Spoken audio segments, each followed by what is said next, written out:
வணக்கம். இந்த புது வருஷம் உங்களுடைய வாழ்க்கையில ஒரு அற்புதமான திருப்பு முனையை அமையட்டும்.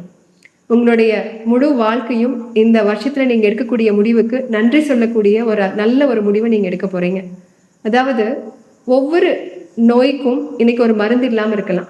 ஆனா ஒவ்வொரு மருந்துக்கு பின்னாடியும் ஒரு நோய் இருக்கிறதா BM ஹெக்டே பத்மபூஷன் விருது வாங்கின டாக்டர் அவர் சொல்றாரு. அதனால எந்த ஒரு மருந்துமே நம்மளுடைய உடம்புக்கு கட்டாயமா தீங்கு விளைவிக்கக்கூடியதா இருக்கு.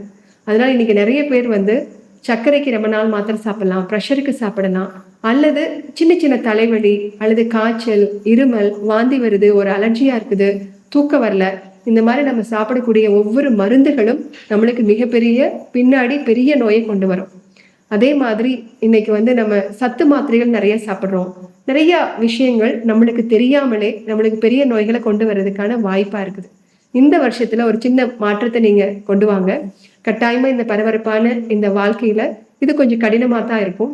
ஆனா நம்ம இனிமேல் மருந்தில்லாத ஒரு வாழ்க்கைக்கு போக போறோம் அப்படிங்கிற ஒரு முடிவை ரொம்ப ஸ்ட்ராங்கா எடுத்துக்கோங்க.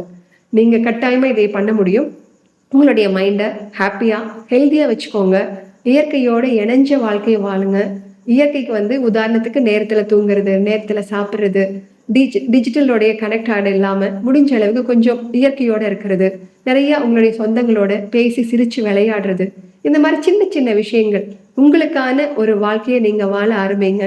செல்ஃப் கேர் எடுத்துக்கோங்க. ஆட்டோமேட்டிக்கா இந்த வருஷம் உங்களுக்கு ஒரு நல்ல வருடமா இருக்கும். ட்ரக் ஃப்ரீ இயரா இனிமேல் உங்களுக்கு அமையட்டும். இந்த நியூ இயர் உங்களுக்கு எல்லா விதமான வளங்களையும் தருவதற்கு எல்லாம் உள்ள இறைவன் உங்களுக்கு துணை நிற்கட்டும். நன்றி, வணக்கம்.